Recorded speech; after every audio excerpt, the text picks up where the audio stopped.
เป็นดับเบิลช็อกโกแลตนะเป็นนี่เป็นเค้กน่ากินมากเลยนะทุกคนปุดโอ้คือมันจะได้เยิ้มสวัสดีค่ะวันนี้เราจะมากินอะไรครับแซนด์วิชเค้กอ๋อเป็นดับเบิลช็อกโกแลตนะเป็นช็อกโกแลต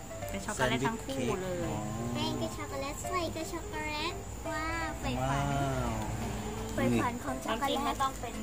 ใช้เครื่องแซนด์วิชผมนะแต่เราไม่มีเราจะใช้ไมโครเวฟเราต้องไปเวฟก่อนใช่ป่ะโอเคไปเวฟมาเรียบร้อยแล้วเดี๋ยวเรามาดูกันเวฟมาเรียบร้อยนี่เป็นเค้กน่ากินมาก อาจจะไม่เหมือนในรูปนะเพราะเราไม่ได้ใช้เครื่องถ้ามีเครื่องก็จะมันจะเป็นรอยอย่างนี้ใช่จะเป็นรอยแซนด์วิชอันนี้ไม่เป็นรอยอันนี้ไม่เป็นรอยแต่อร่อยเหมือนกันแล้วขอวิดิ้งเลยอ่ะนุ่มมาก ถ้าใส่เครื่องก็เป็นอย่างนี้ถ้าใส่เครื่องก็จะเป็นเหมือนในรูปเลยแต่เราไม่ได้ให้เซเว่นเขาทำให้ใช่เดี๋ยวเราจะมาดูไส้ตรงกลางกันโอ้ตัวเนื้อมันนุ่มมากเลยนะทุกคนตัวเนื้อเค้กนุ่มมากคือนุ่มจนมันเด้งเหมือนคล้ายเค้กลาวานะไม่ใช่ปะคล้ายเค้กลาวาแต่แค่มันไม่ไหลเหมือนเราลองบีบดิบีบปุดโอ้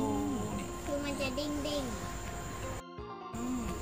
และตัวเค้กนิ่มมากนิ่มเลยเดี๋ยวเรามาลองชิมกันลองชิมดิครับขอใช้ช้อนตักเลยกันเพราะมันร้อนใส่เยอะมากนุ่มมากกินหอมช็อกโกแลตมากเลยอ่ะ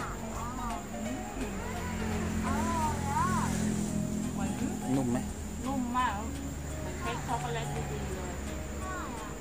หรือแบบซื้อมาประมาณ200-300ค่ะชิ้นละ27 บาทนะทุกคนชิ้นละ27 บาทถูกมากและอร่อยด้วยนิ่มตัวเนื้อเค้กนิ่มมากเลยใส่เยอะมากเลยเค้กเยอะเลยใครที่ชอบช็อกโกแลตอ่ะซื้ออันนี้ได้เลยถูกเลย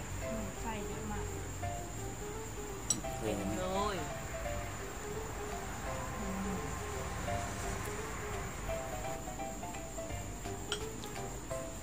ลองซื้อมากินดูนะ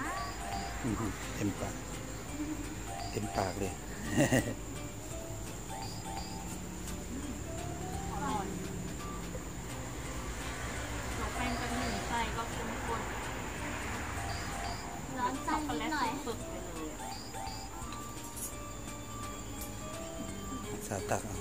ร้อน